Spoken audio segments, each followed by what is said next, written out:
Hello players, Qb6 and other audience. Today we are looking at a nice attacking game from Carlsen, which he played, at the moment of recording actually yesterday, the 7th of October 2020 against fellow Norwegian Aryan Tari. We start with the Sicilian, and I'll go through the first few moves rather quickly. And you will see it will be a very nice attacking game. White already castled king side here, and you will see that Carlsen will actually instantly push his pawns on the king side, so the classical pawn storm attack.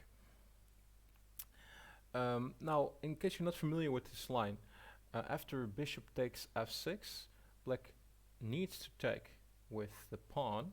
If, let's say, we take with the bishop, just white is instantly up a full healthy pawn, so that's not an option.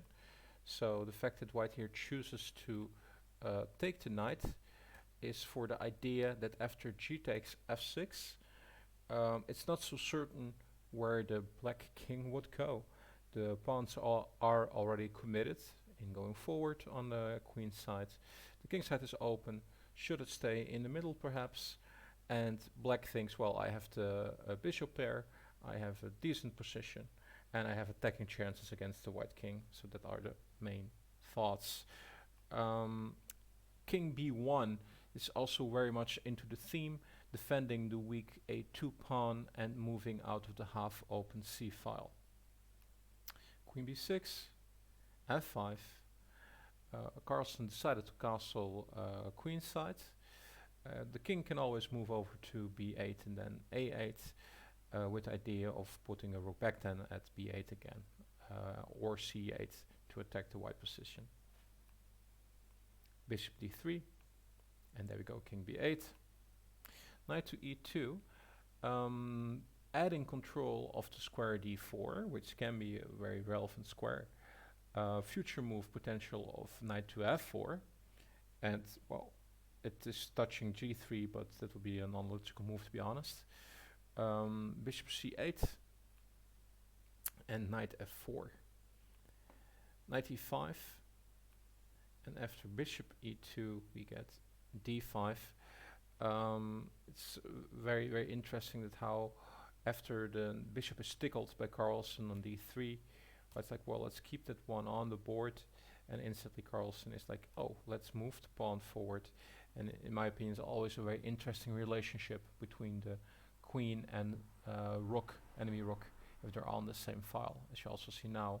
Because the instant threat clearly is pawn takes e4, which of course white cannot allow. So white takes himself on d5. And yeah, this was very interesting. Carlsen decides here to take with the pawn on f5. Very interesting position. He opts for triple pawns. Yeah. Are they weak? Well, triple pawns can be attacked, of course, on the file, because the file is half open. Can't protect himself, as you know, so it's not a big plus for the pawn structure. On the other end, it does support the knight on e5 at the moment. If we take it, we improve our pawn structure again, and also potentially it has control on e4. So at the moment, it's not all that weak. It also aids in creating an open board, but it would give white something to hang on to, I would say.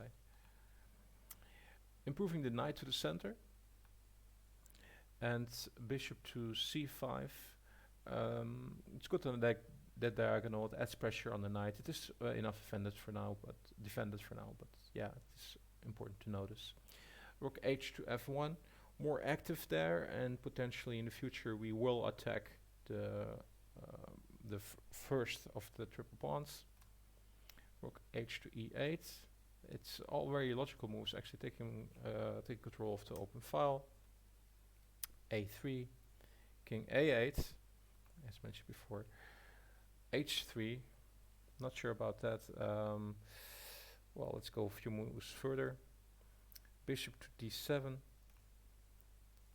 Yeah, and actually it was in the live game Kramnik that commented to and advocated b4 in this position, which is of course not bad if it leads to bishop takes, queen takes.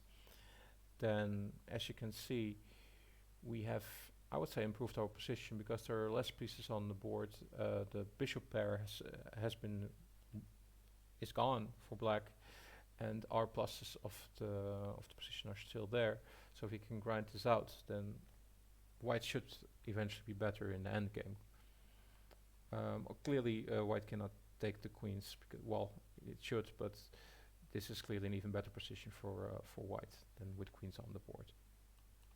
And that's what white did. White chose to move knight to h5. It's a very odd looking move in my opinion. What does it do? Well, it has potential of f6 if it's not defended, which it is at the moment. The knight has potential going to g3 and g7. And clearly the direct threat is attacking the pawn on f5, as was the original intention of moving the rook to f1. But now black has the response, and really here it's where it becomes very interesting, the game. Black has the response knight to c4. Now we clearly cannot allow that knight to live.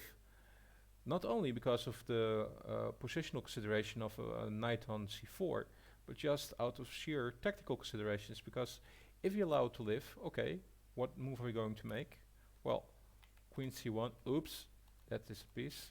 So we need to keep defending our knight, so let's say to d3. And then the white queen is very, very uncomfortable. Lost, even. So let's say, well, there is no other option, so we just need to take the knight instantly. Bishop takes c4. But then we give black what black wants, the half open file to attack the white king. Queen c3, preventing a push to c3 with the black pawn whilst it keeps defending the knight on d4. Rook to b8. Yeah, and the threat is now very annoying because the threat is rook to e3, and the white queen cannot take it because of checkmate threat on b2. White plays rook f3 to prevent black playing rook e3. But now Carlsen has a beautiful knockout move. Feel free to pause the video and find it yourself if you haven't watched the game. And if not, I will show it to you in 3 seconds. Which is now rook to e1. It's pinning the rook and attacking the rook, effectively removing defender of e4. Since it's also attacking the rook, we can do really nothing else than to take it. And after we take it, black instantly has knight takes e4 with a horrible attack on b2.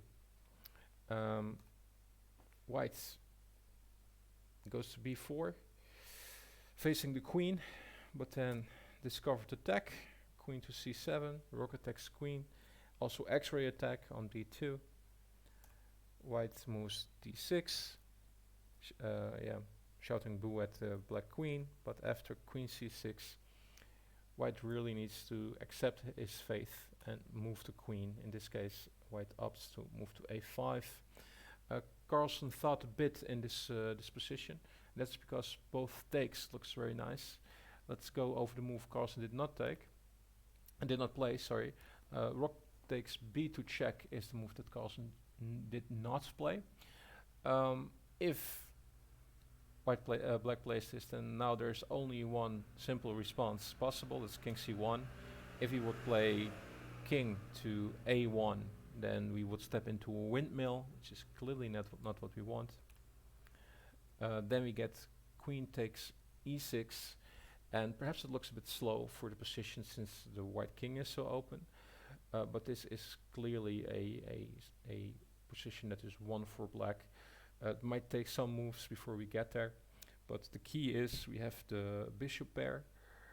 It's an open board. We have the rook on the open file. We have the queen control on the d file. The white king is not comfortable at all, and the black king, although it looks a bit awkward, it's actually not easy to get to. So the black king is quite safe where it is. Let's just play a couple of let's just demonstrate the black king. Actually, if queen d8 check, for example, then we have rook b8, and now this is horrible because you can do nothing against all threats, so it's now already over, so the check is not an option. If white plays the best move, then the line would look something like knight f4, rook b5, queen to d2, forced move, no other move possible there, and then black can choose either queen c5 or queen b6. In my opinion, both demonstrate very well that black just gives white far too much to think about, and it's far too aggressive of a position for white to do anything. So this is not what happens. So let's go back to the move Carlsen played. That is bishop takes b2, and as you will see in the game, also absolutely good enough. King a2, and now also again a beautiful move in my opinion. Bishop to e5, so not going for taking a pawn on d6 with the queen. Moving our bishop to e5 with the instant threat again of rook to b2, threatening the horrible windmill again, which we don't want as white. So rook to b1 to try to stop that. Well, they come off. Queen to d6, annoying little threat on d1. King c1. Queen to d4. Yeah, white takes on a6, but after the check, Carlsen simply moves his king to b8, and there is no good follow-up anymore for white. White plays here c3, and continuation of the game is well. It's nice to see. It's very illustrative. So I'll just go through the moves now. It's queen to g1 check, king to d2. The queen goes in vacuum mode. Queen takes g2 check, king e3 check. Oh yeah, we had a knight, remember? I'll spend a different video on why knight should not be on the side, but there is a very famous saying in chess: a knight on the rim is a horrible piece. Is something what actually Nigel Short tweeted during the game. Knight takes f4, bishop takes f4 check, rook takes f4, and queen g3 check. There's not much that white can do to prevent the continuation. One check, king to d4, forcing to take the pawn, and now the white rook falls.